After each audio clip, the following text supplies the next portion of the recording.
लहजे में तुक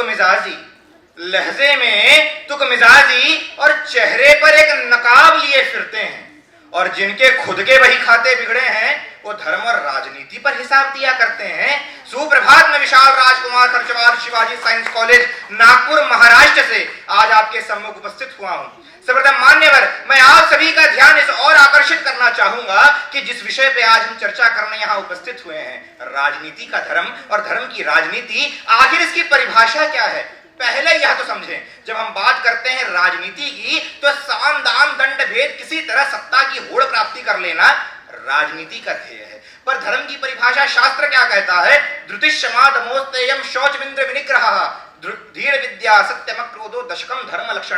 चलिए साहब, 10 लक्षण नहीं आते हो तो कबीर साहब को पकड़ लीजिए, ढाई आखर प्रेम का पढ़े तो पंडित होई। पर साहब, इस देश के राजनेता वो भी सुनना नहीं चाहते और इस देश में धर्म की राजनीति करना चाहते हैं। यही इस देश की विडंबना है और इस देश का विरोधाभास है। जब इन सबसे आगे बढ़ते हैं साहब, तो मैं आपका ध्यान इस और भी आकर्षित करना चाहूंगा कि हाँ, कोई व्यक्ति कहता है कि इस देश के अंदर राजनीति को और धर्म को अलग रखना चाहिए। जैसे धर्म कोई अशुद्ध वस्तु है और राजनीति कोई बहुत पवित्र वस्तु है, जिसके अंदर अगर धर्म आ गया तो धर्म के कारण राजनीति गंदी हो जाएगी। साहब, राजनीति के अंदर धर्म को होना ही चाहिए, क्योंकि जब राजनीति के अंदर धर्म होता है तो वो ईश्वर की इबादत है। पर जब धर्म की राजनीति होने लगती है तो वही दुनिया की सियासत हो जाया करती है। इस इबादत से सियासत की यात्रा देश को कहीं ना कहीं अपने गंतव्य से भटकाती है। यह देखने का विषय है। जब इन सबसे आगे बढ़ते हैं साहब, तो जानना चाहिए कि राजनीति का धर्म क्या है। राजनीति का धर्म कहता है देश के अंदर स्वास्थ्य, शिक्षा और इस देश के संघीय ढांचे की रक्षा करना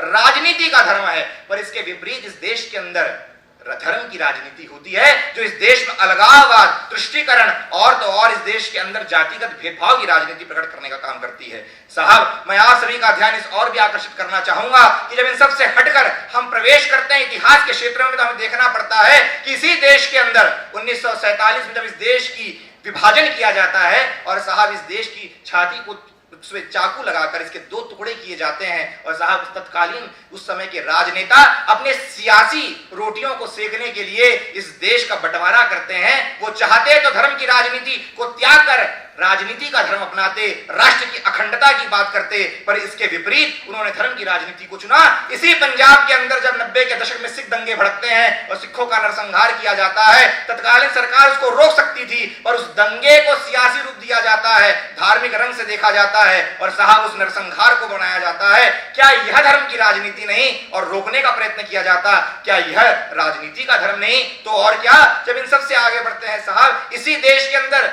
गोधरा कांड होता है।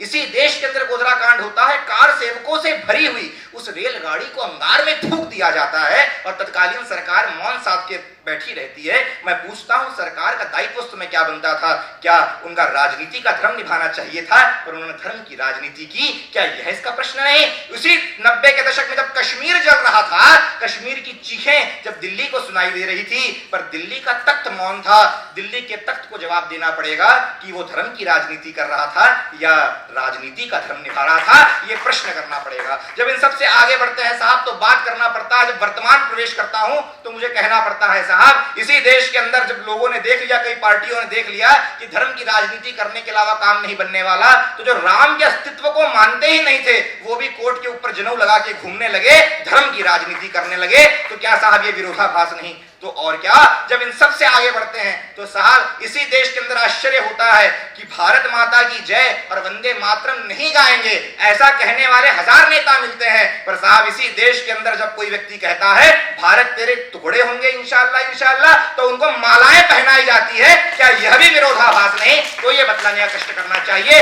इसी देश के अंदर बात करते हैं साहब, कर्नाटक में हिजाब बनाम आपने क्या बना दिया? यूनिफॉर्मिटी। अरे संस्था का मामला है, पर उसको धार्मिक रंग देकर किस प्रकार उसको धार्मिक कट्टरता से जोड़ दिया गया। क्या यह विरोधाभास नहीं? जब न्याय के क्षेत्र में प्रवेश करते हैं साहब, तो राजनीति का धर्म तो कहता है देश में यूनिफॉर्म सिविल कोड लागू होना चाहिए, पर धर्म की राजनीति कहती है पर्सनल लॉ कोड लागू होना चाहिए। जब इन सब से आगे बढ़ते हैं साहब, चुनाव की बात करते हैं। अभी उत्तर प्रदेश में चुनाव हुआ। उत्तर प्रदेश के अंदर आपने M+Y फैक्टर सुना होगा, मुस्लिम प्लस यादव फैक्टर। क्या यह अलगाववाद की राजनीति नहीं? राजनेताओं ने तो चाहिए कि वह संगठन की राजनीति करे, पर साहब विरोधाभास है। इन सब से आगे निकलते हैं साहब, मुझे 90 के दशक की बात याद आती है कि सर्वोच्च न्यायालय के दिए हुए निर्णय जो शाहबानों के लिए दिया गया, उसको तत्कालीन सरकार सरकार पलट देती है केवल तुष्टीकरण की राजनीति करने के लिए, धर्म की राजनीति करने के लिए। क्या यह स्त्री अधिकारों का हनन नहीं? क्या वो अपने धर्म का निर्वहन कर रहे थे कि राजनीति का धर्म निभा रहे थे? साहब, इस देश की राजनीति ने क्या दिया? धर्म की राजनीति ने हमें क्या दिया?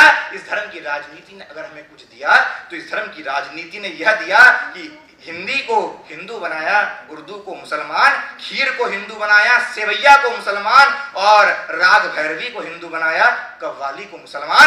यह इसने हमें दिया। जब इन सब से आगे बढ़ते हैं साहब, तो अंत में इतना ही कहूंगा कि हमारे देश के अंदर इस्लामी आतंकवाद, भगवा आतंकवाद की बात उठती है साहब, पर राजनीति का धर्म तो आतंकवाद को रोकना है। तो जब राजनीति आपको इस्लाम और हिंदुत्व की आतंकवाद की बात करने लगे तो आश्चर्य उठता है साहब कि कैसी राजनीति है। साहब, गंगा जमुनी तहजीब की हम बात करते हैं और उस देश के अंदर सैयद इब्राहिम रसखान, रसखान का नाम क्या है?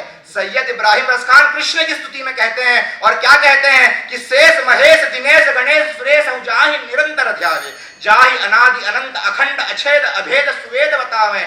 और कहते हैं कि जाहि अनादि अनंत अखंड अछेद अभेद सुवेद बतावे, और नारद से सुख व्यास रटे पचिहारे तौ पुनि पार न पावे, और ताहि अहीर की छो हरिया छछियावर छाछ पे नाच न जावे। ये कह रहे हैं सैयद इब्राहिम रसखान भगवान। ये हमारी गंगा जमुनी तहजीब। हमारे यहाँ बिस्मिल्लाह खां साहब बनारस के बालाजी के मंदिर के वहां शहनाई वादन करते थे। ये थी हमारी तहजीब। वहां धर्म की राजनीति कैसे होने लगी। और साहब, अंत में निष्कर्ष में पहुंचूंगा तो यही कहूंगा, हमें अपनी अधोगमन करती चेतना का ऊर्ध्वगमन करना है, सहज सुलभ होते हुए राष्ट्र पर अर्पित होना है, राजनीति का धर्म निभाना है, जो स्वास्थ्य, शिक्षा और संघीय ढांचा है, न कि धर्म की राजनीति करनी है। अंत में एक पंक्ति के साथ समाप्त करूंगा।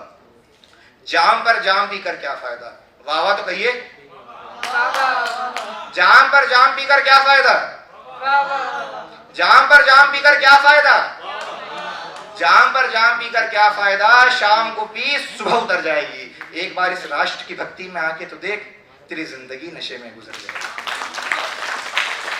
Thank you so much, Vishal. Your speech was